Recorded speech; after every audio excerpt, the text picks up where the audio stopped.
खबर यूपी के हमीरपुर में विकास दुबे के साथी का एनकाउंटर कर दिया गया। एसटीएफ ने विकास दुबे के साथी अमर दुबे को मार गिराया है। कानपुर मुठभेड़ में विकास के साथ शामिल था अमर दुबे। कानपुर कांड में एसटीएफ को बड़ी कामयाबी हासिल हुई है। आपको बता दें, बड़ी खबर इस वक्त की, कानपुर कांड में एसटीएफ की एक बड़ी कार्रवाई। यूपी के हमीरपुर में विकास दुबे के साथी का एनकाउंटर किया गया है। एसटीएफ ने विकास दुबे के साथी अमर दुबे को मार गिराया। कानपुर मुठभेड़ में विकास के साथ ये शामिल था। अजीत हमारे साथ, हमारे सहयोगी इस वक्त जुड़ चुके हैं। अजीत, ये कब मुठभेड़ हुई? देखिए, बिल्कुल आज इस सुबह 4 बजे के आसपास मुठभेड़ हुई है और हमीरपुर का जो मौदा थाना क्षेत्र है वहां पर एसटीएफ ने विकास दुबे गैंग का जो साथी अपराधी अमर दुबे को मार गिराया। कहा जा रहा है कि विकास का सबसे करीबी साथी था। इसके पास से जो असला बरामद हुए, कई जरूरी कागजात भी बरामद हुए, जिसके आधार पर एसटीएफ और जगह दबिश दे रही है और पूरे प्रदेश के अलग अलग इलाकों में लगातार उत्तर प्रदेश की पुलिस दबिश दे रही है। हालांकि अब तक 2 से 3 अपराधी जो उसके साथ के थे उनको मारा है पुलिस ने और अभी भी लगातार जो छापेमारी है वो छापेमारी का दौर जारी है। जी, फरीदाबाद की क्राइम ब्रांच ने कानपुर कांड के मामले में 2 लोगों को हिरासत में लिया। बताया जा रहा है कि इसका संबंध कानपुर कांड के मुख्य आरोपी विकास दुबे से हो सकता है। बीती रात छापेमारी के बाद 2 लोगों को लेकर क्राइम ब्रांच की टीम फरीदाबाद के क्राइम ब्रांच के दफ्तर पहुंची। फिलहाल पुलिस ने इस मामले पर कुछ भी बोलने से इनकार कर दिया, लेकिन जब क्राइम ब्रांच की टीम की गाड़ी दफ्तर के पास पहुंची तो उसमें 2 लोग जरूर बैठे हुए दिखाई दिए। अभी तक ये पता नहीं चल पाया है कि ये 2 लोग आखिर कौन है।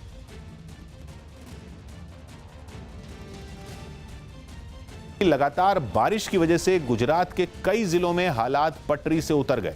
रिहायशी इलाकों पर बाढ़ की मार पड़ने से हजारों लोग अपने घरों से निकलकर सुरक्षित जगहों पर जाने के लिए मजबूर हो गए। पिछले 24 घंटे में गुजरात देश में सबसे ज्यादा बारिश वाला राज्य रहा। सौराष्ट्र के कई जिलों में बारिश ने बाढ़ का भयानक रूप ले लिया और वो भी ऐसा रूप जिसने रोंगटे खड़े कर दिए। राजकोट जिले में तो बाढ़ ने इस कदर कहर बरपाया कि 1-2 नहीं बल्कि 40 से ज्यादा गायें सैलाब के साथ बह गईं। यह हादसा उस वक्त हुआ जब उफान पर बह रही एक नदी का पानी आसपास के कई गांवों में घुस आया। इसके बाद तो जैसे सैलाब बेकाबू हो गया। 40 से ज्यादा गायों को उसने अपनी चपेट में ले लिया। राजकोट पर बादल जमकर बरसे, नदियों का पानी रिहायशी इलाकों में पहुंच गया। एक तस्वीर तो ऐसी सामने आई जिसमें एक कार को जैसे बाढ़ निगल गई। भारी बारिश से गलियों में स्विमिंग पूल बन गए। एक और तस्वीर में दिखा कि एक बच्चे ने जैसे ही अपने घर की दहलीज से बाहर कदम रखा वो पानी में गिर गया। इसके बाद लोगों ने भागकर उसकी जान बचाई। राजकोट की तरह द्वारका जिले में भी हालात पटरी से उतर गए। वहां के एक बड़े मार्केट में जल भराव की वजह से दुकानों पर सुबह से ही ताला लटका नजर आया। जामनगर जिले के ऊंटवन बांध की तस्वीरों ने तो डरा दिया। जलस्तर खतरे के निशान से ऊपर जाने के बाद बांध के 3 गेट खोल दिए गए। सौराष्ट्र में कुल 13 ऐसे बांधों की जानकारी दी गई जो अब भी खतरनाक बने हुए हैं। जितने डैम के दरवाजे खुले जा रहे हैं, वहाँ के जो भी नदी तट के जो भी गांव है वहाँ से लोगों को आवन जावन पर भी पाबंदी लगा दी गई है। सौराष्ट्र के जिलों पर एक तरफ कुदरत की मार पड़ रही है तो दूसरी तरफ रिहायशी इलाकों में आई बाढ़ के लिए प्रशासन को जिम्मेदार माना जा रहा है। आरोप तो यहां तक लग रहे हैं कि मानसून से पहले प्रभावित जिलों में नालों की साफ सफाई नहीं की गई, जिसका नतीजा अब सब भुगत रहे हैं। खुद जामनगर के महापौर को कई घंटों तक अपने घर में कैद रहना पड़ा। मतलब जिनका काम ये देखना है कि शहर में कहीं जल भराव ना हो, वो खुद जल भराव की वजह से अपने घर में ही फंस गए। जामनगर में मानसून से पहले नालों की कितनी साफ सफाई हुई ये तो पिछले कुछ घंटों में ही साफ हो गया। जामनगर के हजीरा इलाके में कमर से ऊपर तक पानी भर गया। लोग तैर कर सुरक्षित जगहों पर जाने की कोशिश करते नजर आए। इसी इलाके से आई एक तस्वीर में कई ट्रकों को पानी के बीच फंसे हुए देखा गया। कई इलाकों में तो भारी बारिश का पानी ही बाढ़ की वजह बन गया। मतलब इन इलाकों में किसी नदी का पानी घुस आने से बाढ़ नहीं आई, इन इलाकों में तो बाढ़ किसी और वजह से आई। आरोप है कि नालों की सफाई नहीं होने की वजह से जामनगर में पिछले साल की तरह इस साल भी कई रिहायशी इलाके बारिश की भेंट चढ़ गए। कुछ इलाकों में उफान पर बह रही नदियों ने भी कहर बरपाया। एक ऐसे ही इलाके में दरेड के खोडियार मंदिर ने जल समाधि ले ली। एक तस्वीर तो ऐसी आई जिसमें पूरा भवन डूबा हुआ नजर आया। नदियों में आई बाढ़ की वजह से जामनगर जिले में 3 हाईवे ठप हो गए। भारी बारिश और बाढ़ के कहर से जूझते गुजरात के प्रभावित जिलों को अगर राहत नहीं मिली तो हालात काफी बिगड़ सकते हैं। मौसम विभाग के मुताबिक गुजरात की 117 तहसील में भारी बारिश और बाढ़ का कहर बना हुआ है। पिछले 24 घंटों में सबसे ज्यादा 406 मिलीमीटर बारिश जामनगर के कलावाड़ में दर्ज की गई, जबकि द्वारका जिले की खंभालिया तहसील में पिछले 24 घंटे में 228 मिलीमीटर बारिश रिकॉर्ड हुई। भारी बारिश से सौराष्ट्र के जिले सबसे ज्यादा प्रभावित हैं, जहां राहत और बचाव के लिए एनडीआरएफ की 11 टीमों को तैनात किया गया है। हम एक्सपेक्ट करेंगे कि काल जो सिचुएशन है, सिस्टम थोड़ा वेस्ट की तरफ मूव करेगा, काल रेनफॉल थोड़ा कम हो जाएगा। बिहार विधानसभा चुनाव की तेज होती आहट के बीच बीजेपी के एक विज्ञापन पर सियासी घमासान छिड़ गया। आरजेडी ने इस विज्ञापन को जेडीयू से बीजेपी की बढ़ती दूरी बताने की कोशिश की। इस वीडियो में बीजेपी के साथ ही केंद्र सरकार की उपलब्धियां बताई गई और कोरोना संकट के दौरान बिहार के लोगों के लिए जो कुछ किया गया उसकी याद दिलाई गई। क्योंकि बीजेपी के वीडियो में बिहार के मुख्यमंत्री नीतीश कुमार का कहीं जिक्र नहीं है, इसलिए आरजेडी ने इसे सत्ताधारी गठबंधन के बीच श्रेय लेने की होड़ से जोड़ दिया और दावा किया कि दोनों दलों के बीच मनमुटाव है। एनडीए में खटपट है, ये तो इस बात को दर्शाता है और जनता इसमें पिस रही है। आरजेडी के आरोप पर बीजेपी ने उस पर नासमझ होने का तंज कसा और दावा किया कि बिना विचारधारा वाली पार्टी को विज्ञापन की बातें समझ में नहीं आ सकती। ये राष्ट्रीय जनता दल एक ऐसी पार्टी जो न संगठन की बुनियाद पर है, न विचारधारा की बुनियाद पर है। ऐसी पार्टी चीजों को नहीं समझती है। कोरोना संकट के बीच जम्मू में अमरनाथ यात्रा की तैयारियां भी तेज कर दी गई। हालांकि यात्रा कब से शुरू होगी ये अभी तय नहीं हो पाया है, लेकिन यात्रा के लिए जरूरी तैयारियां तेज हो गईं। कई कर्मचारी साफ सफाई के काम में जुटे नजर आए, जबकि यात्रियों के ठहरने के लिए भी इंतजाम किए गए। अमरनाथ यात्रा के लिए बनाए गए कैंप में लोगों को कोरोना वायरस से बचाने के लिए केमिकल का छिड़काव भी किया गया। तैयारियों में जुटे अधिकारियों ने जल्द यात्रा के शुरू होने की उम्मीद जताई। और जो भी एमएच की हमें गाइडलाइन आएंगी उसके मुताबिक हम लोग ये काम करेंगे। इसके साथ ही यात्रियों की सुरक्षा के लिए भी विशेष इंतजाम किए गए। कैंप के बाहर पुलिसकर्मी तैनात दिखे, जबकि कई अधिकारी भी पुलिस वालों से हालात के बारे में जानकारियां लेते नजर आए। ऐसा इसलिए किया गया क्योंकि जम्मू कश्मीर में सुरक्षा बल की कार्रवाई से बौखलाए आतंकी अमरनाथ यात्रा को निशाना बनाने की कोशिश में। खुफिया एजेंसियों के मुताबिक आतंकी संगठन जैश-ए-मोहम्मद अमरनाथ यात्रा के दौरान बड़ा आतंकी हमला कर सकता है और इसके लिए वो पुलवामा हमले की तरह ही एक गाड़ी में विस्फोटक लगाकर हमला करने की साजिश रच रहा है। बताया गया कि पिछले 2 महीनों में सुरक्षा बल पर हुए हमलों की जांच के दौरान आतंकियों के इस प्लान के बारे में पता चला, जिसके बाद इस साल सिर्फ बालटाल के रास्ते होने वाली अमरनाथ यात्रा के लिए सुरक्षा इंतजाम बढ़ा दिए गए। ये जो सुसाइड बॉम्बिंग आतंकी संगठनों ने कश्मीर में किया है उसका उन्हें फायदा भी मिला है। यही वजह है कि इस बार भी अमरनाथ यात्रा पर उन्होंने इसी तरीके का खौफनाक हमला करने का प्लान बनाया है। मुंबई में लगातार बढ़ रहे कोरोना मरीजों के बीच सरकार ने कोरोना जांच करवाने वालों को बड़ी राहत दी। जानकारी के मुताबिक मुंबई में कोरोना वायरस का टेस्ट करवाने के लिए अब डॉक्टर के पर्चे की जरूरत नहीं होगी। इसके लिए महाराष्ट्र सरकार के आदेश के बाद बीएमसी ने कोरोना टेस्ट के नियमों में बदलाव कर दिया। नए नियमों के तहत अब कोई भी आदमी सरकारी या प्राइवेट लैब में जाकर कोरोना जांच करवा सकता है। हालांकि कोरोना जांच के बाद लोगों को रिपोर्ट के बारे में बीएमसी को जानकारी जरूर देनी होगी। अमेरिका से तनातनी के बीच चीन ने अदन की खाड़ी में सैन्य अभ्यास कर अपनी ताकत परखी। चीन का मुकाबला करने के लिए अमेरिका ने दक्षिणी चीन सागर में अपने 2 विमान वाहक पोतों को तैनात किया है, जिससे बौखलाए चीन ने हिंद महासागर के पास अदन की खाड़ी में सैन्य अभ्यास किया। इस अभ्यास में चीन के 3 जंगी जहाजों ने हिस्सा लिया। अभ्यास के दौरान जंगी जहाज में लगी तोप से गोले दागे गए और मशीन गन से भी फायरिंग की गई। वहां तैनात सैनिक समंदर में तैर रहे टारगेट पर निशाना लगाते नजर आए। यही नहीं, वहां मौजूद सैनिक आमने सामने की लड़ाई का भी अभ्यास करते दिखे। इस अभ्यास में हेलीकॉप्टरों ने भी हिस्सा लिया। 2 जून को कानपुर में हिस्ट्री शीटर विकास दुबे से हुई मुठभेड़ के मामले में चौबेपुर थाने के सभी 68 स्टाफ को लाइन हाजिर कर दिया गया। पूरे थाने को लाइन हाजिर करने के आदेश एसएसपी दिनेश कुमार ने दिए हैं। बताया जा रहा है कि ये कार्रवाई आरोपी विकास दुबे के पुलिस वालों से साठगांठ के शक में की गई है। लाइन हाजिर किए गए स्टाफ में सब इंस्पेक्टर और हेड कांस्टेबल भी शामिल हैं। डेविड वॉर्नर की मस्ती का एक वीडियो वायरल हो गया। डेविड वॉर्नर का अपनी बेटियों के साथ मस्ती करने का एक वीडियो सोशल मीडिया पर वायरल हो गया।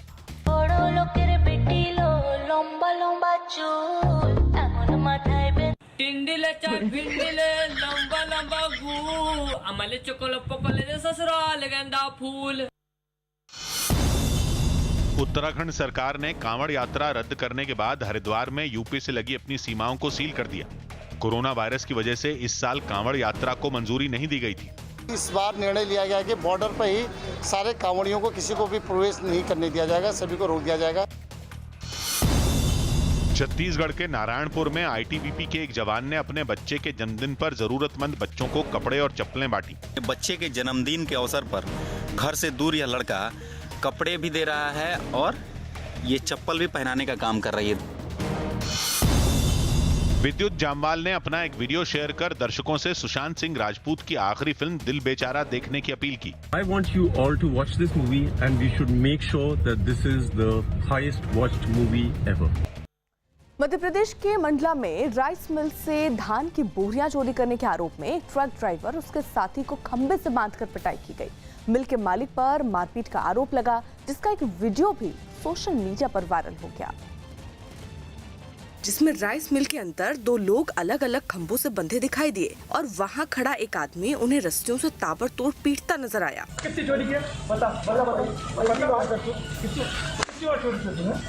कितनी चोरी कर बता।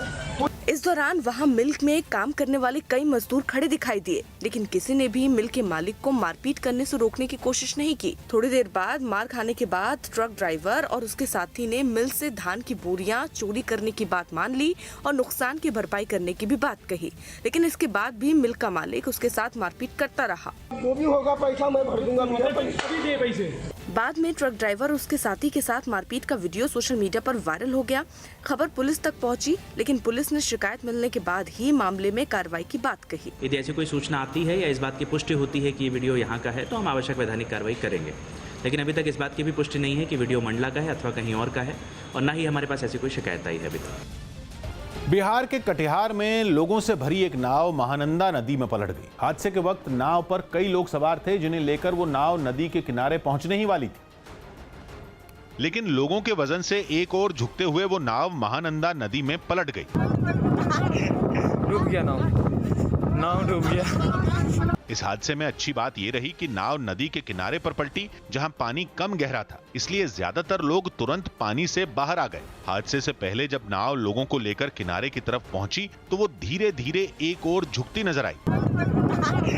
डूब गया नाव डूब गया। लोगों के अलावा नाव पर एक मोटरसाइकिल और कुछ साइकिलें भी रखी थी, जिनके वजन से वो पलट गई। गाड़ी मार के गाड़ी। नदी के किनारे हुए इस हादसे में इलाके के लोगों की मदद से सभी को बचा लिया गया। सीमा पर चल रहे टकराव के बीच चीन भले ही अपनी सेना पीछे हटाने के लिए तैयार हो गया है, लेकिन अपनी हरकतों से बाज नहीं आ रहा है। चीन ने लद्दाख में एलएसी के पास अत्याधुनिक हथियार तैनात कर दिए हैं। चीन के मुखपत्र ग्लोबल टाइम्स के मुताबिक चीन ने अपने ये अत्याधुनिक हथियार ऊंचाई वाली चौकियों पर तैनात किए, जिससे मल्टीपल रॉकेट लॉन्चर, तोप, एंटी टैंक मिसाइल के साथ साथ एंटी एयरक्राफ्ट गन और हल्के टैंक हैं, जो पहाड़ी इलाकों में युद्ध के दौरान बेहद कारगर होते हैं। तुर्की के सकारिया प्रांत में एक पटाखा फैक्ट्री में हुए धमाके में 6 लोगों की मौत हो गई, जबकि 100 से भी ज्यादा जख्मी हो गए। हालांकि यह हादसा हुआ किस वजह से यह साफ नहीं हो पाया, मगर धमाका इतना भयानक था जिसे देखकर कोई भी थर-थर कांप उठे। धमाका होने की वजह से फैक्ट्री में रखे पटाखों ने आग पकड़ ली और दिन के उजाले में ही आसमान में आतिशबाजी होती नजर आई। बताया गया कि धमाके की आवाज इतनी जोरदार थी कि 50 किलोमीटर दूर तक सुनी गई। धमाके की आवाज सुनकर फैक्ट्री के पास एक दूसरी इमारत के लोग भी बाहर निकल आए और अपने सामने धुएं का गुबार देखकर उनके पैरों तले जमीन खिसक गई। हादसे के एक दूसरे वीडियो में धमाके से हुई तबाही देखकर तो लगा मानो फैक्ट्री पर कोई आतंकी हमला हुआ हो। लगातार फटते पटाखों की वजह से दमकल कर्मी भी जूझते दिखे। उनके लिए आग पर काबू पाना मुश्किल हो गया। बताया गया कि हादसे के वक्त फैक्ट्री में करीब 200 लोग काम कर रहे थे, जिन्हें बचाने के लिए 80 से भी ज्यादा एम्बुलेंस भेजी गई। मध्य प्रदेश के पूर्व सीएम कमलनाथ उपचुनाव में जीत का आशीर्वाद लेने उज्जैन के महाकाल मंदिर पहुंचे और पूजा की। इस दौरान उनके साथ कई कांग्रेस नेता और समर्थक मौजूद रहे। महाकाल मंदिर में दर्शन के बाद कमलनाथ उपचुनाव के लिए आयोजित एक कार्यक्रम के लिए रवाना हो गए, लेकिन इससे पहले उन्होंने ज्योतिरादित्य सिंधिया पर सौदेबाजी का आरोप लगाते हुए उनके टाइगर वाले बयान पर फिर हमला बोला। असली बात जनता को नहीं कह पा रहे तो टाइगर के गुमराह क्या जनता होगी? जनता बहुत समझदार है, जानती है कौन टाइगर है, कौन हाथी है, कौन बिल्ली है, कौन चूहा है। वहीं मुख्यमंत्री शिवराज सिंह चौहान ने कमलनाथ के महाकाल मंदिर जाने पर तंज कसा। जब चुनाव आते हैं तभी कांग्रेस को मंदिर और भगवान याद आते हैं। अगर लगातार भगवान की पूजा करते रहें तो चुनाव के समय याद थोड़ी आए। सीमा पर चीन के पीछे हटने के बाद भारतीय वायुसेना के एक नाइट ऑपरेशन ने सबको चौंका दिया। इस ऑपरेशन के तहत देर रात सीमा से कुछ दूर एक फॉरवर्ड एयरबेस पर लड़ाकू विमानों ने उड़ान भरी। इनमें मिग-29 और सुखोई 30 लड़ाकू विमान भी शामिल रहे, जिसका एक मतलब यह समझा जा रहा है कि भारत इस बार चीन की किसी बात में नहीं आने वाला, जिसके लिए भारतीय वायुसेना भी पूरी तरह मुस्तैद है, जिसने सीमा के पास देर रात एक नाइट ऑपरेशन को पूरा किया। इस ऑपरेशन के दौरान अपाचे हेलीकॉप्टर उड़ान भरता नजर आया। अपाचे के अलावा मिग-29 और चिनूक हेलीकॉप्टर ने भी फॉरवर्ड एयरबेस से उड़ान भरी। हम जितने वायु यादा यहाँ पे हैं, सबका मनोबल बहुत ऊंचा है, आसमान से भी ऊंचा है। नाइट ऑपरेशन की तरह सूरज निकलने के बाद भी फॉरवर्ड एयरबेस पर लड़ाकू विमानों को गरजते हुए देखा गया। अपनी तैयारी परख रहा है सुखोई 30। इस समय हिंदुस्तान के पास जितने भी फाइटर एयरक्राफ्ट हैं, उनमें सबसे ज्यादा खतरनाक यही है। 80 टन वजन के साथ उड़ने की क्षमता रखने वाले C-17 ग्लोब मास्टर विमान ने भी फॉरवर्ड एयरबेस पर उतरकर अपनी ताकत दिखाई। ग्लोब मास्टर आप देख सकते हैं इस वक्त तस्वीरों में फॉरवर्ड एयरबेस पर यहाँ पर लैंड कर रहा है और 80 टन एक साथ इसमें सामान जा सकता है। ईरान से तनाव के बीच इजरायल ने एक नए जासूसी करने वाले उपग्रह को लॉन्च किया। इजरायल के रक्षा मंत्रालय ने इसका वीडियो भी जारी किया, जिसमें इजरायल में ही बना ये रॉकेट इस जासूसी करने वाले उपग्रह के साथ अंतरिक्ष की तरफ बढ़ता नजर आया। इजरायल के मुताबिक इस उपग्रह ने छोड़े जाने के बाद काम करना भी शुरू कर दिया है। ये बताया गया कि ये उपग्रह बेहद ताकतवर है, जिससे इजरायल अपने दुश्मनों पर और कड़ी निगरानी रख सकेगा। इजरायल इससे पहले भी ऐसे कई उपग्रह लॉन्च कर चुका है।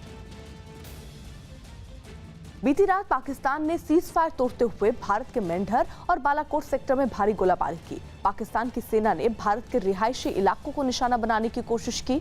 इस गोलाबारी में मेंढर सेक्टर में एक महिला की मौत हो गई, जबकि एक घायल है। पाकिस्तान की गोलाबारी का भारतीय सेना ने भी करारा जवाब दिया। दोनों तरफ से हो रही भारी गोलाबारी की वजह से बॉर्डर के इलाके में लोग दहशत में हैं। धोनी को उनके जन्मदिन पर कई खिलाड़ियों ने बधाई दी। महेंद्र सिंह धोनी को उनके 39वें जन्मदिन पर विराट कोहली और वीवीएस लक्ष्मण समेत कई खिलाड़ियों ने बधाई दी। बीजेपी नेता शायना एनसी ने उन्हें प्रसार भारती बोर्ड में सदस्य बनाए जाने पर प्रधानमंत्री मोदी को धन्यवाद दिया। बिहार के सीएम नीतीश कुमार की भतीजी को कोरोना वायरस हो गया, जिसके बाद मुख्यमंत्री आवास को सैनिटाइज किया गया। कांग्रेस महासचिव प्रियंका गांधी ने यूपी में अपराध बढ़ने का दावा किया और राज्य सरकार पर आंकड़ों को छिपाने का आरोप लगाया। कानपुर मुठभेड़ में बड़ी खबर, यूपी के हमीरपुर में विकास दुबे के साथी का एनकाउंटर कर दिया गया। एसटीएफ के विकास दुबे के साथी अमर दुबे को मार गिराया है। कानपुर मुठभेड़ में विकास के साथ वो शामिल था। कानपुर कांड में एसटीएफ की ये बड़ी कार्रवाई हुई है। अजीत हमारे सहयोगी इस वक्त जुड़ चुके हैं। अजीत, यानी अब लगातार पुलिस जो है वो एक्शन में है। देखिए, बिल्कुल पुलिस लगातार एक्शन में, और कल जो लिस्ट पुलिस ने जारी की थी उसमें सबसे ऊपर अमर दुबे का नाम था, जो कानपुर में हुई मुठभेड़ में 8 पुलिसकर्मियों की हत्या में शामिल था। जिसके बाद पुलिस ने उसे हमीरपुर में आज मोधा के पास सुबह लगभग 4 बजे के आसपास मार गिराया है। तो निश्चित तौर पर एसटीएफ को बड़ी कामयाबी मिली। और ये राइट हैंड था विकास दुबे का, जिसके बारे में कहा जा रहा है कि वो फरीदाबाद के होटल से देर रात को फरार हो गया। हालांकि एसटीएफ की तरफ से अनौपचारिक पुष्टि जरूर की जा रही है, लेकिन इस बारे में कुछ कहा नहीं जा रहा। लेकिन ये भी कहा जा रहा है कि एसटीएफ आज इस मामले को प्रेस कॉन्फ्रेंस करेगी। लेकिन फिलहाल जो उसका सबसे करीबी साथी था अमर दुबे, उसको एसटीएफ ने मार गिराया। उसके पास से कई सारे असलहे और कागजात बरामद हुए उसके नाम पर। उसके बल्कि 2 लोगों से और हिरासत में पुलिस ने लिया, एसटीएफ ने लिया, उनसे पूछताछ भी की जा रही है। अजीत, यानी ये भी उस वक्त जब पुलिस पर हमला हुआ था तो ये भी मौजूद था वहां पर? देखिए, बिल्कुल जब पुलिस पर हमला हुआ था तो अमर दुबे मौजूद था। और कहा जा रहा है कि जो 147 से गोली चलाई गई थी, अमर दुबे और विकास दुबे ने ही गोली चलाई के आधार पर सबसे ऊपर इसका नाम रखा गया था और अब पुलिस ने इसे मुठभेड़ में मार गिराया और बड़ा साथी था, बड़ा सहयोगी था विकास दुबे का। जितने भी अपराध होते थे लगभग वो विकास दुबे के साथ रहता था और एसटीएफ की तरफ से थोड़ी देर बाद प्रेस कॉन्फ्रेंस भी करने की बात कही जा रही है और पूरा डिटेलिंग की जाएगी कि आखिर अब तक कितने सहयोगी जो विकास दुबे के थे वो एसटीएफ के हत्थे चढ़े हैं, जो मार गिराए गए हैं, उनके पीछे क्या है, सब विषय को लेकर प्रेस कॉन्फ्रेंस होगी। अर्पिता। कानपुर मुठभेड़ मामले में यूपी एसटीएफ के डीआईजी अनंत देव तिवारी का तबादला भी कर दिया गया है। हिस्ट्री शीटर विकास दुबे से भी उनका नाम जुड़ा और उनके खिलाफ जांच भी चल रही है। अनंत देव त्रिपाठी को सरकार ने हटाकर पीएससी भेज दिया है। दावा किया जा रहा है कि शहीद सीओ देवेंद्र मिश्र ने चौबेपुर के दारोगा विनय तिवारी की शिकायत अनंत देव तिवारी से की थी, बावजूद इसके उन्होंने एक्शन नहीं लिया।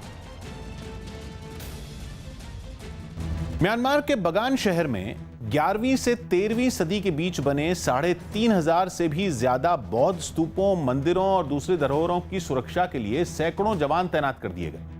कोरोना वायरस की वजह से बगान में पर्यटन स्थल वीरान है। ऐसे में सैकड़ों साल पुराने खजाने पर लुटेरे नजर गड़ाए बैठे, जिनसे दो हाथ करने के लिए सूरज ढलते ही पुलिस के सैकड़ों जवान बगान के 5000 हेक्टेयर से भी बड़े इलाके में फैल गए। इतने जवानों की टुकड़ी देखकर ऐसा लगा मानो वो जंग के मैदान में दुश्मन से लोहा लेने जा रहे हों। कभी पर्यटकों से गुलजार रहने वाले मंदिरों और स्तूपों में चप्पे चप्पे पर हथियारबंद पुलिस पहरा देती नजर आई। रात के अंधेरे में मंदिरों के अंदर और बाहर जवान चौकन्ने खड़े दिखे। बगान में मंदिरों के बाहर दुकान लगाने वाले लोग चोरी की घटनाओं से गुस्से में दिखे।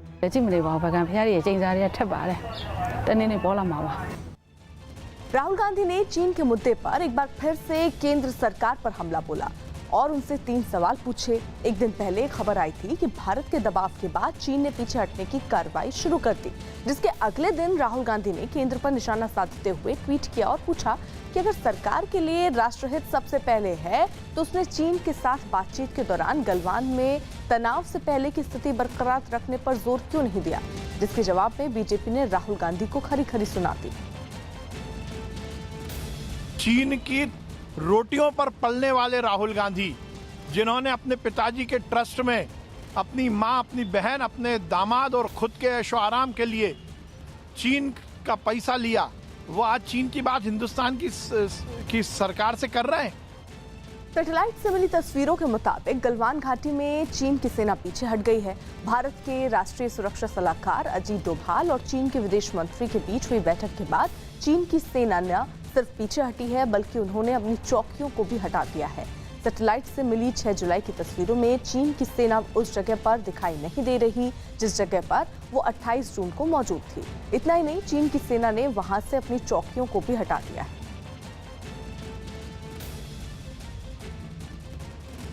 पंजाब के अमृतसर और लुधियाना समेत कई शहरों में अकाली दल के कार्यकर्ताओं ने तेल की बढ़ी कीमतों के खिलाफ प्रदर्शन किया। प्रदर्शनकारियों ने तेल की बढ़ी कीमतों के लिए राज्य की कैप्टन सरकार को जिम्मेदार ठहराया। और अकाली दल के कई कार्यकर्ताओं ने अमृतसर में भी पंजाब सरकार के खिलाफ जोरदार प्रदर्शन किया। प्रदर्शन करने के लिए कई लोग काले झंडे लेकर पहुंचे और बीच सड़क पर बैठकर उन्होंने काफी देर तक हंगामा किया। साथ ही प्रदर्शन के लिए एक ट्रैक्टर ट्रॉली से एक स्कूटर को उतारा गया और कुछ कार्यकर्ताओं ने उसे कंधों पर रखकर चलना शुरू कर दिया। इस तरह स्कूटर की नकली शव यात्रा निकालकर भी तेल की कीमतों के खिलाफ विरोध जताया गया।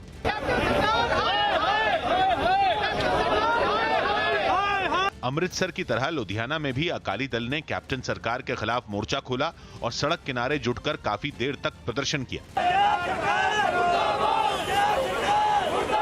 इस प्रदर्शन की वजह से वहां कुछ देर के लिए हल्का जैम भी लग गया। प्रदर्शन कर रहे अकाली दल के कार्यकर्ताओं ने राज्य सरकार से पेट्रोल और डीजल पर लगाए गए वैट को कम करने की मांग की। आज मांग कर रहे हैं कैप्टन साहब से कि 10 रुपए लीटर पेट्रोल और 10 रुपए लीटर डीजल सस्ता किया जाए। पश्चिम बंगाल के आसनसोल में पुल बह जाने के बाद लोग जान जोखिम में डालकर नदी पार करने को मजबूर हैं। मानसून से पहले इलाके के लोगों ने आने जाने के लिए नदी पर कामचलाऊ पुल बनाया था जो कई गांवों को जोड़ता था, लेकिन लगातार हुई बारिश की वजह से पुल टूट गया। और बाढ़ का पानी पूरे इलाके में भर गया, जिसके बाद लोग बांस की मदद से बनाई गई छोटी छोटी नावों से जान जोखिम में डालकर नदी पार करने को मजबूर हो गए। वहां से जो तस्वीरें सामने आई, उनमें एक तस्वीर में कुछ लोग छोटी नाव पर सवार दिखे। नाव पर साइकिल और बाइक भी दिखाई दी, जबकि कुछ लोग रस्सियों की मदद से नाव को खींचकर किनारे तक पहुंचाने की कोशिश करते नजर आए। यही नहीं, वहां से आई एक दूसरी तस्वीर में कुछ लोग हाथ में सामान लेकर कमर तक पानी में चलते दिखाई दिए। रणदीप हुड्डा ने मुंबई में सफाई अभियान चलाया। रणदीप हुड्डा ने कुछ लोगों के साथ मिलकर मुंबई में समंदर किनारे सफाई अभियान चलाया। कर्नाटक में एक 96 साल की बुजुर्ग कोरोना वायरस से ठीक होकर अपने घर लौट आईं। बुजुर्ग ने लोगों को इस बीमारी से बचने के लिए सकारात्मक रहने की सलाह दी। सुप्रीम कोर्ट ने सेना में महिला अधिकारियों को स्थायी कमीशन देने वाली प्रक्रिया के लिए 1 महीने का और वक्त दे दिया। इससे पहले केंद्र ने कोरोना वायरस की वजह से 6 महीने का समय मांगा था। सुप्रीम कोर्ट ने फरवरी में यह फैसला दिया था कि सेना में महिला अधिकारियों को भी स्थायी कमीशन दिया जाए। दिल्ली के एम्स अस्पताल में एक कोरोना वायरस पॉजिटिव पत्रकार की संदिग्ध हालात में मौत के मामले में कुछ पत्रकारों ने एक मार्च निकाला और पूरे मामले की निष्पक्ष जांच की मांग की। फिलहाल स्वास्थ्य मंत्री हर्षवर्धन ने इस मामले की जांच के लिए एक समिति बना दी। महेंद्र सिंह धोनी के जन्मदिन पर उनकी पत्नी साक्षी ने सोशल मीडिया पर कुछ तस्वीरें डाली और एक पोस्ट लिखकर उन्हें बधाई दी। यूपी के कानपुर कांड में 8 पुलिस वालों की शहादत पर राज्य सरकार के खिलाफ ज्ञापन देने जा रहे कांग्रेस के नेताओं और कार्यकर्ताओं को पुलिस ने रोक दिया।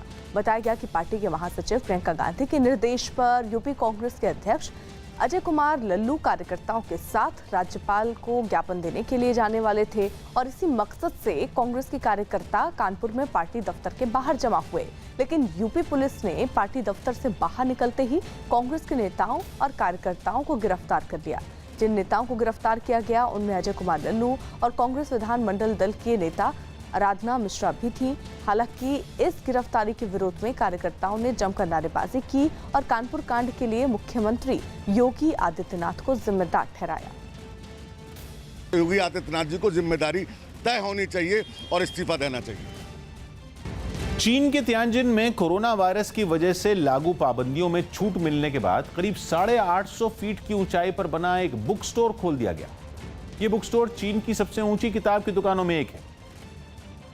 और सिर्फ इतनी ऊंचाई पर होना ही इस बुक स्टोर की इकलौती खासियत नहीं है। ये book store revolving book store है, यानी ऐसा बुक स्टोर जिसका फर्श घूमता रहता है। इस बुक स्टोर में मौजूद शेल्फ भी घूमते हुए नजर आए। आसमान छूते एक टावर में मौजूद इस बुक स्टोर में 10,000 से भी ज्यादा किताबें हैं, जहां बैठकर किताब पढ़ते हुए शहर के खूबसूरत नजारे को भी देखा जा सकता है। चीन ने एक बार फिर अमेरिका पर सीधा हमला करते हुए दक्षिण चीन सागर के मुद्दे पर तनाव पैदा करने का आरोप लगाया।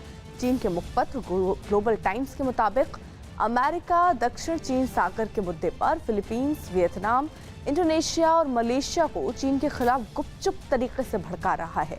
इतना ही नहीं, चीन का आरोप ये भी है कि इन देशों का खुलेआम समर्थन करके अमेरिका मामले को उलझाने की कोशिश कर रहा है। कानपुर मुठभेड़ मामले में मुख्य आरोपी विकास दुबे के करीबी जय वाजपेयी पर स्पेशल टास्क फोर्स का शिकंजा कसना शुरू हो गया। बताया जा रहा है कि जय वाजपेयी ही वो शख्स है जो विकास दुबे की काली कमाई को ठिकाने लगाता था, जिसके घर पर एसटीएफ और पुलिस की टीम छापा मारने पहुंची। आरोपी से उसके घर में घंटों पूछताछ की गई। इस दौरान बाहर उसकी मां ने सवाल पूछने पर पत्रकारों से बदसलूकी भी की। हंगामा बढ़ने पर एक महिला आरोपी की मां को खींचकर अंदर ले गई। पूछताछ को देखते हुए आरोपी के घर के बाहर पुलिस का पहरा लगा रहा। पुलिस ने उसके पास से 3 गाड़ियां भी जब्त की, जिनमें एक गाड़ी पर विधायक लिखा स्टिकर भी चिपका हुआ दिखा। इसके अलावा इनमें एक गाड़ी बीजेपी के युवा मोर्चा के प्रदेश अध्यक्ष की बताई गई। एक गाड़ी पर विधायक का स्टिकर है। ये कौन विधायक है, इनसे जय वाजपेयी के क्या संबंध है, क्या इसके विकास दुबे से संबंध है, ये जांच का विषय है। इसके बाद इस गाड़ी जो ऑडी 3 हमारे ठीक सामने A3 खड़ी है, ये गाड़ी भारतीय जनता युवा मोर्चा के प्रदेश मंत्री प्रमोद विश्वकर्मा की बताई जा रही है। उनके नाम रजिस्टर्ड है। आरोपी के पास से मिली गाड़ियों ने इस पूरे मामले को एक अलग मोड़ दे दिया। पुलिस के मुताबिक विकास दुबे के जिस करीबी के पास से ये गाड़ियां मिली, वो उसकी काली कमाई को ठिकाने लगाने का काम करता था। ऐसा बताया जा रहा है कि विकास दुबे आरोपी को 5 करोड़ रुपए से ज्यादा की रकम दे चुका था। कहा जा रहा है कि ये पैसे उसने ब्याज पर लोगों को दिए हुए थे, जिसकी पुलिस अब जांच में जुट गई। आज की ताजा खबर में